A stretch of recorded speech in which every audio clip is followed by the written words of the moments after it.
Hi guys, ये मैं हूँ जो आइलैंड चैनल को हैंडल करता है।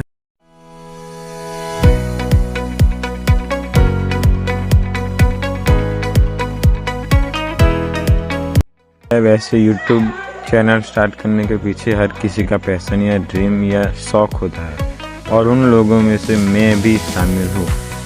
मुझे नेचर, बर्ड्स, इंसेक्ट जैसे फोटोग्राफी या वीडियोग्राफी करना पसंद है या उसमें पैशन है। और ये पैशन ऐसे ही पैदा नहीं होता। अपने अंदर के पैशन को समझने के लिए एक पर्टिकुलर मोमेंट होते जिससे आपको अपने पैशन के बारे में पता या महसूस होता है। मैंने मेरे पैशन को टीवी चैनल में मैन वर्सेस वाइल्ड को देख के पहचाना। हर एक ट्री, इंसेक्ट, एनिमल के बारे में जानना या उसे कैप्चर करना, वही धीरे धीरे मेरा पैशन बन गया।